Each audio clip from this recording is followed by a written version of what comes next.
नमस्कार मित्रांनो, आपलं स्वागत आहे करिअर इन्फोडेक्स या यूट्यूब चॅनलवरती. आज आपण बघणार आहोत जे IBPS क्लर्क 2026 यामध्ये 11,403 या जागेसाठी निघालेल्या भरतीचा ॲप्लिकेशन फॉर्म कसा भरायचा आहे. तर पूर्ण माहितीसाठी व्हिडिओ हा लास्टपर्यंत बघा आणि अशाच इन्फॉर्मेटिव्ह माहितीसाठी चॅनलला सबस्क्राईब करा. आधी आपल्याला IBPSच्या ऑफिशियल वेबसाईटवर जायचं आहे. साईटची लिंक ही मी डिस्क्रिप्शन बॉक्समध्ये दिली आहे, तिथे जाऊन तुम्ही ती बघू शकता. इथे आल्याच्या नंतर आपल्याला असा इंटरफेस दिसेल ज्यामध्ये त्यांनी काही इम्पॉर्टन्स डेट्स हे दिलेले आहेत आणि ज्यांनी अगोदर ऑलरेडी रजिस्टर केलेलं आहे त्यांनी त्यामुळं इथं लॉग इनवरती क्लिक करून ते समोर फॉर्म भरण्यासाठी जाऊ शकतात आणि ज्यांना नवीन फॉर्म भरायचा आहे त्यांनी click here for new registration यावरती क्लिक करायचं. इथे आल्याच्या नंतर आपल्याला असे टॅब दिसून येईल ज्यामध्ये त्यांनी काही स्टेजेस दिलेले आहेत. तर त्यामध्ये फर्स्ट आहे बेसिक इन्फॉर्मेशन. तर आपल्याला अगोदर आपल्याला बेसिक इन्फॉर्मेशन ही फिल करून घ्यायची आहे.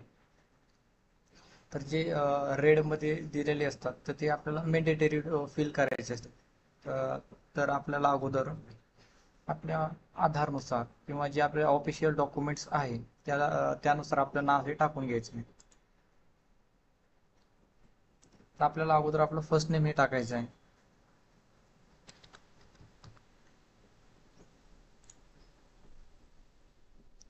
फर्स्ट नेम टाकल्यानंतर कन्फर्म मध्ये पण आपल्याला ते नाव टाकून घ्यायचं आहे.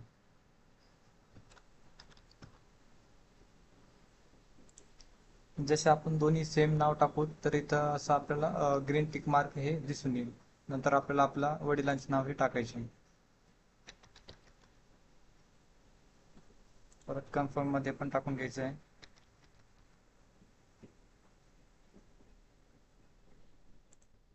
नंतर आपल्याला आपलं लास्ट नेम म्हणजे सरनेम हे टाकायचे आहे. ते सरनेम आपल्याला कन्फर्म मध्ये पण टाकून घ्यायचं आहे.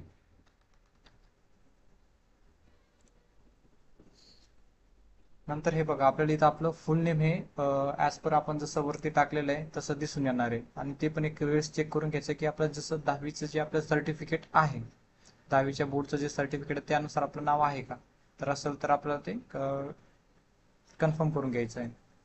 आणि समोर मग नंतर जर कोणी 10वीला जर आपलं नाव चेंजेस केलं असेल, नंतर जर काही नावामध्ये बदल केला असेल तर आपल्याला येस यावरती क्लिक करून ती इन्फॉर्मेशन आपल्याला फिल करायची आहे. पण आपण नाही केला त्यासाठी आपण नो वरतीच ते राहू देऊ. तर आपला जो रेग्युलरचा पर्सनल मोबाईल नंबर आहे तो आपल्याला इथं टाकून घ्यायचा आहे. सेम ॲज याच्या कन्फर्म मध्ये पण तोच टाकून घ्यायचा आहे. अल्टरनेटिव्ह नंबर पण तुम्ही फॅमिलीमधला कोणाचा देऊ शकता, वडिलांचा किंवा भावाचा वगैरे देऊ शकता. तर आणि आपल्याला तो हे पण कन्फर्म करून घ्यायचा आहे की जो आपण मोबाईल नंबर दिलेला आहे तो स्वतःचा आहे की पॅरेंट्सचा. तर आपल्याला स्वतःचा आहे त्यामुळे आपण सेल्फवरती क्लिक करून देऊ. तर नंतर आपल्याला जे आपले मेल आय डी आहे ते मेल आय डी इथं ऑफिशियल मेल आय डी आपली जी असेल ती आपल्याला टाकून घ्यायची आहे. मेल आय डी टाकल्याच्या नंतर आपलं जे डोमेन असेल ते ऑलरेडी तिथं दाखवल तर तो सिलेक्ट करून घ्यायचा आहे. नंतर मध्ये आपल्याला आपली पूर्ण मेल आय डी ही टाकायची आहे.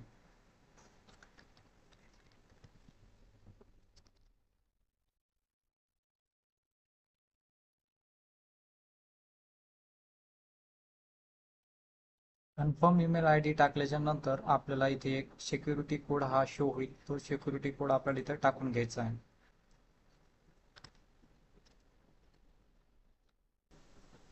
सिक्युरिटी कोड टाकल्याच्या नंतर आपल्याला सेव्ह अँड नेक्स्ट यावरती क्लिक करायचं आहे.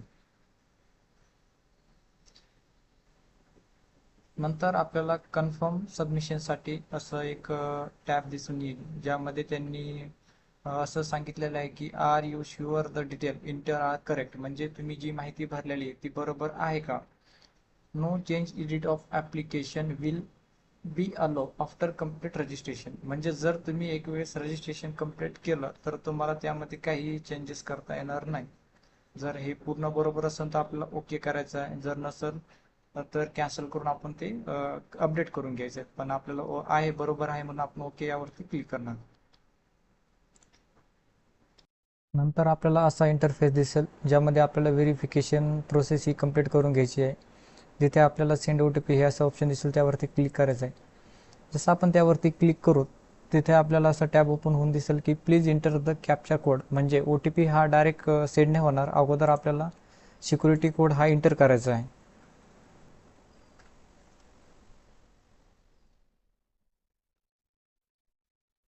जसं आपण सिक्युरिटी कोड हा इंटर करू त्यावेळेस आपण सेंड OTP यावरती क्लिक करायचं. आपल्या रजिस्टर्ड मोबाईल नंबरवरती जो OTP आलाय तो आपल्याला इथं फिल करून घ्यायचा आहे.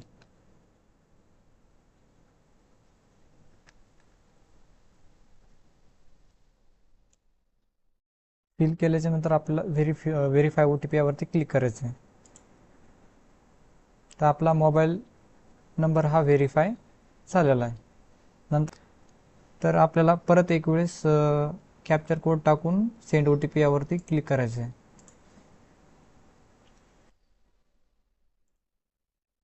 आता सेंड OTP यावरती क्लिक करायचं आहे.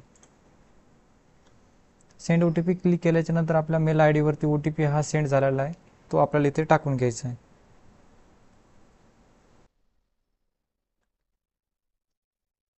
नंतर आपल्याला व्हेरीफाय OTP यावरती क्लिक करायचं आहे. मोबाईल नंबर आणि ईमेल ID हा व्हेरीफाय झालेला आहे. नंतर आपल्याला नेक्स्ट यावरती क्लिक करायचं आहे. व्हेरिफिकेशन प्रोसेस ही कंप्लीट झाली आहे. नंतर आपला फोटो अँड सिग्नेचर हे अपलोड करायचे आहे.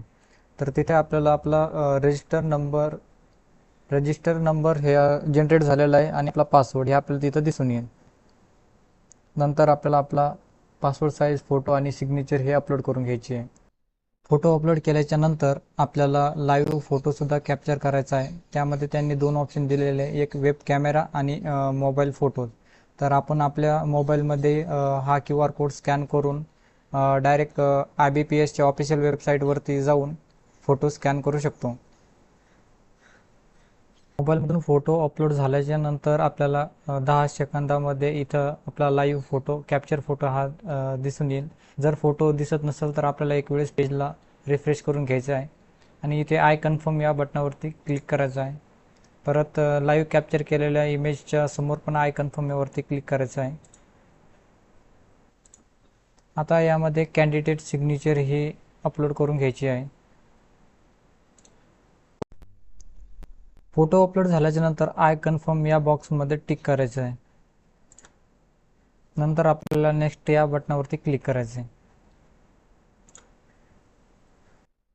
इथे बघा डिटेल्स आहेत.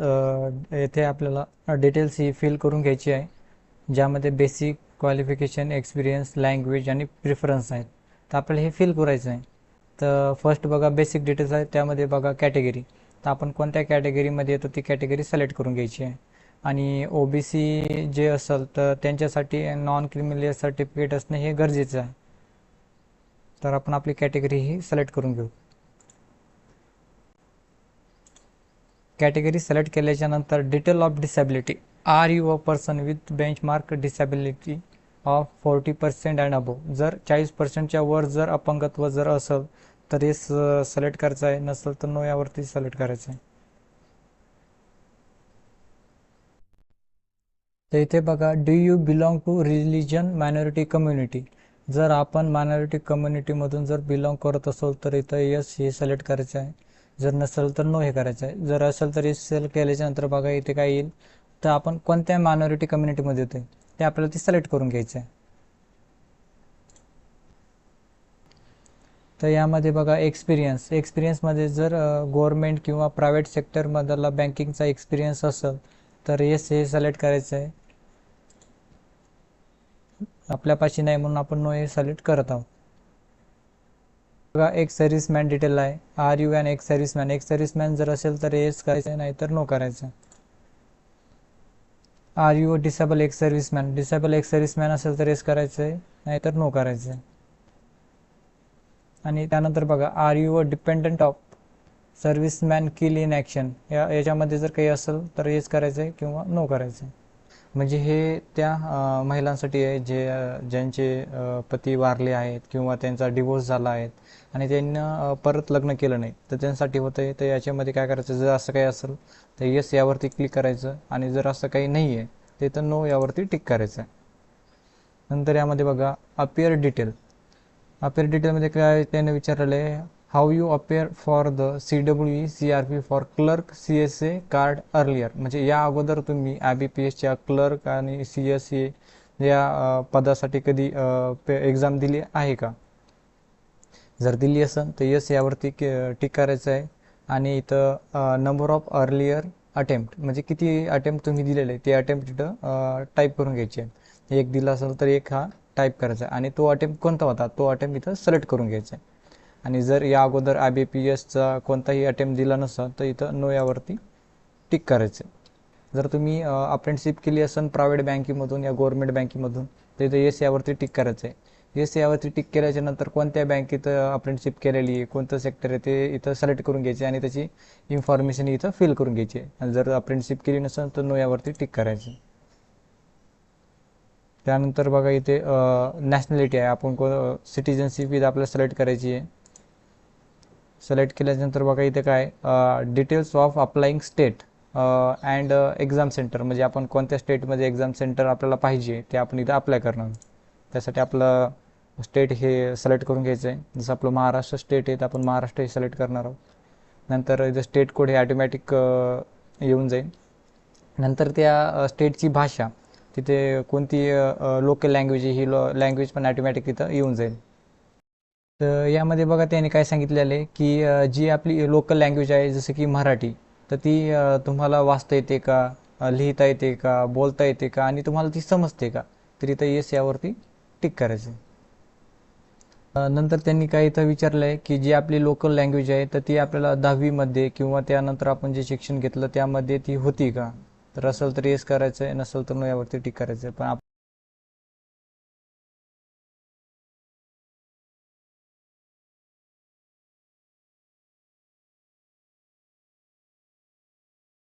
नंतर बघा आपल्याला काय सेंटर ऑफ एक्झामिनेशन प्रिफरन्स हे आपल्याला सिलेक्ट करायचं आहे. एक्झामिनेशन सेंटर प्रिफरन्स सिलेक्ट करायचं आहे. जे फर्स्ट आपली एक्झाम राहणार आहे त्याचे एक्झाम सेंटर इथं सिलेक्ट करायचं आहे.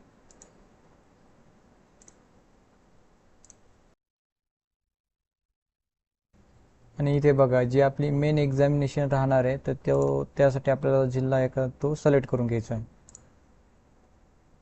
आपल्याला कोणत्या जिल्ह्यामध्ये आपली एक्झाम पाहिजे ते जिल्हा आपण सिलेक्ट करायचा आहे.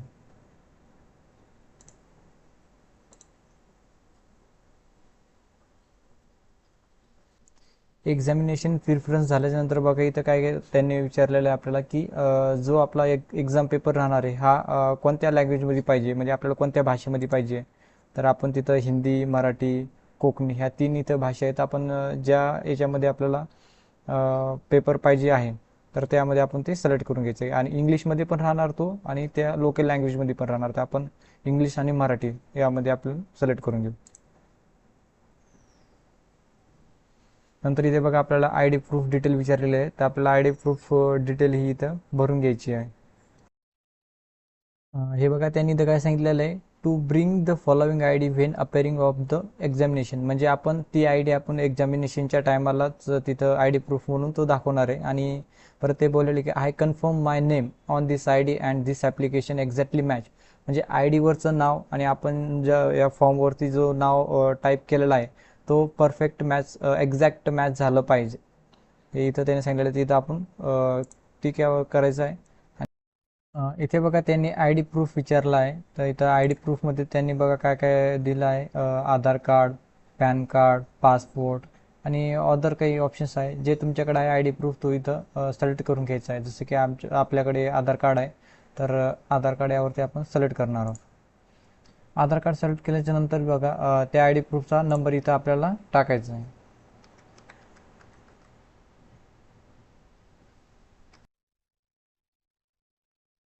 यामध्ये बघा पर्सनल डिटेल आहे. पर्सनल डिटेलमध्ये आपल्याला डेट ऑफ बर्थ हे सिलेक्ट करून घ्यायची आहे. अगोदर डे सिलेक्ट करायचं आहे. डे सिलेक्ट झाल्याच्यानंतर आपला मंथ सिलेक्ट करायचा आहे. नंतर इयर. त्यानंतर बघा इथं जेंडर हे चूज करून घ्यायचं आहे.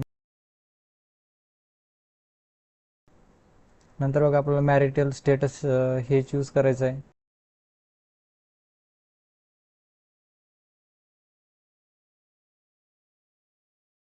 नंतर त्यांनी बघा इथे काय विचारलं, do you have a twin, triples, असे जर जुळे भाऊ बहीण जर असेल तर इथं येस करायचे, नसेल तर नो या सिलेक्ट करायचे. नंतर वडिलांचे नाव टाकायचे, वडिलांचे फक्त फर्स्ट नेम टाकायचे. नंतर मदर नेम, मदर नेम मध्ये पण आईचं फक्त पहिलं नाव टाकायचे.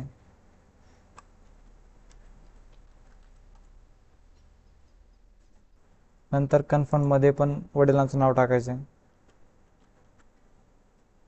इथे पण कन्फर्म मध्ये आईचं नाव टाकायचे.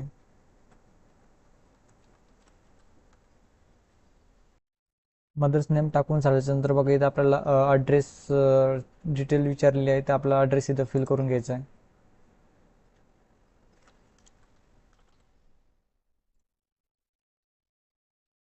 नंतर आपल्याला आपले राज्य सिलेक्ट करून घ्यायचे. तर आपला डिस्ट्रिक्ट आणि नंतर आपल्याला आपला पिनकोड टाकायचा आहे. इथे बघा परमनंट ॲड्रेस विचारलेला आहे, म्हणजे जो आपला करस्पॉन्डिंग ॲड्रेस आहे आणि परमनंट ॲड्रेस हा जर सेम असेल तिथं टिक करायचं आहे. इथे बघा त्यांनी काय विचारलेलं आहे, choose the address for GST invoicing. तर आपल्याला इथं परमनंट ॲड्रेस यावरती सिलेक्ट करायचं आहे. परमनंट ॲड्रेसवरती क्लिक केल्याच्या नंतर आपल्या इथं ॲप्लिकेशन फी हे शो होईल. नंतर आपल्याला व्हॅलिड युअर डिटेल यावरती क्लिक करायचं आहे. क्लिक केल्याच्या नंतर आपल्याला व्हेरिफिकेशन सक्सेसफुल झालं हे असं शो होईल, तिथं ओके करायचं. ओके केल्याच्या नंतर सेव्ह अँड नेक्स्ट यावरती क्लिक करायचं. यामध्ये बघा आपल्याला एज्युकेशन क्वालिफिकेशनची डिटेल विचारलेली आहे. आपल्याला 10वी एज्युकेशनची डिटेल ही करायची आहे. तर तिथे आपल्याला नेम ऑफ द बोर्ड हे टाकून घ्यायचे आहे. नंतर डेट ऑफ पासिंग हे टाकून घ्यायची आहे. डेट ऑफ पासिंग टाकल्याच्या नंतर इथं आपलं पर्सेंटेज किती होते 10वीला हे आपल्याला इथं टाकायचे आहे. त्यानंतर इथे ग्रॅज्युएशनचे आपल्याला जी युनिव्हर्सिटी होती ते युनिव्हर्सिटीचे नाव इथे टाकून घ्यायचे आहे. नंतर आपल्याला आपलं कोणते कोर्स होतं ते सिलेक्ट करून घ्यायचे आहे.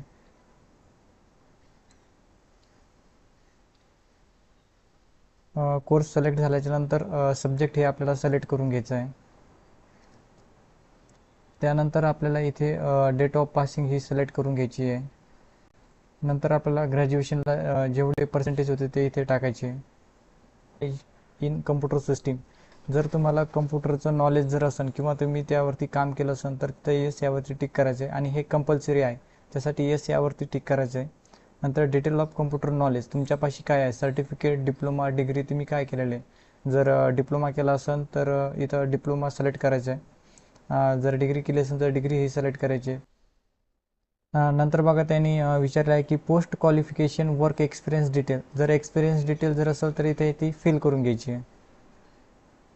नंतर बघा इथे ऑदर डिटेल्स आहे. ऑदर डिटेल्स म्हणजे काय बघा, taking pre exam training conduct in online mode, म्हणजे मेन एक्झामच्या अगोदर ते प्री एक्झाम कंडक्ट करणार आहे, तर त्यासाठी आपण येसवरती टिक करायचं आहे.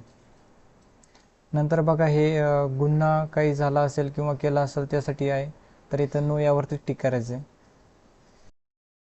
पूर्ण इन्फॉर्मेशन फिल झाल्याच्या नंतर व्हॅलिड युअर डिटेल यावरती क्लिक करायचं आहे. नंतर इथं बघा व्हेरीफाय सक्सेसफुली झालं असं दिसून येईल, तिथं ओके यावरती क्लिक करायचं आहे. त्यानंतर सेव्ह अँड नेक्स्ट यावरती क्लिक करायचं. सेव्ह अँड नेक्स्ट क्लिक केल्याच्या नंतर बघा इथं प्रिफरन्स दिलेले आहेत, तर आपल्याला जे प्रिफरन्स पाहिजे ते बँक सिलेक्ट करून घ्यायची आहे.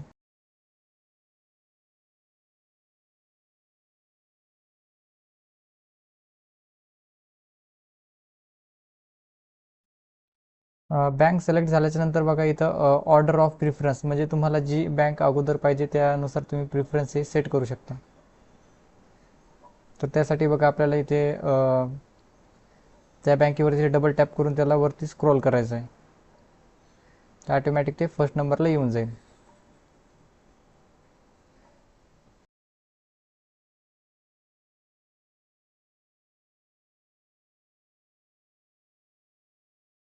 प्रिफरन्स सिलेक्ट झाल्याच्या नंतर बघा इथे व्हॅलिड युअर डिटेल यावरती क्लिक करायचं आहे. त्यानंतर व्हेरीफाय सक्सेसफुली असा मेसेज येईल, त्यावरती ओके करायचं आहे आणि सेव्ह अँड नेक्स्ट वरती क्लिक करायचं आहे. त्यानंतर आपला फॉर्म आपल्याला इथे बघा पूर्ण शो होईल.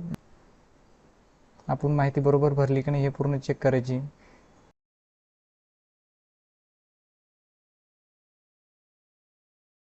माहिती ही पूर्ण चेक झाल्याच्या नंतर आय ॲग्री यावरती टिक करायचं आहे. तर बघा कंप्लीट रजिस्ट्रेशन यावरती क्लिक करायचं आहे.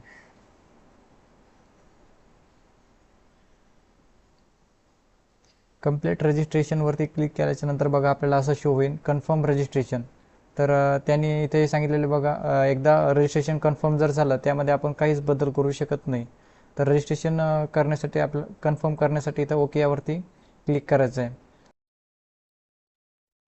इथे बघा आपल्याला डॉक्युमेंट्स अपलोड लिस्ट दिसून येईल. त्यामध्ये आपल्याला thumb impression, left thumb impression, परत हँड रिटन डिक्लेरेशन म्हणजे आपण हाताने लिहिलेलं एक डिक्लेरेशन फॉर्म आणि 10वीची मार्कशीट हे अपलोड करायचे आहेत. ते अपलोड झाल्याच्या नंतर इथं कन्फर्म यावरती टिक करायचे. परत I agree to connect to DigiLocker, तर यामधले कोणतं पण एक ऑप्शन टिक करायचे. इथे दिलेला सिक्युरिटी कोड हा टाकून घ्यायचा आहे. त्यानंतर सेव्ह अँड नेक्स्ट यावरती क्लिक करायचे. सेव्ह अँड नेक्स्ट यावरती क्लिक केल्याच्या नंतर पेमेंट ऑप्शन दिसेल. पेमेंट झाल्याच्या नंतरच आपला फॉर्म हा सक्सेसफुली सबमिटेड झाला असेल त्यावरती दिसून येईल.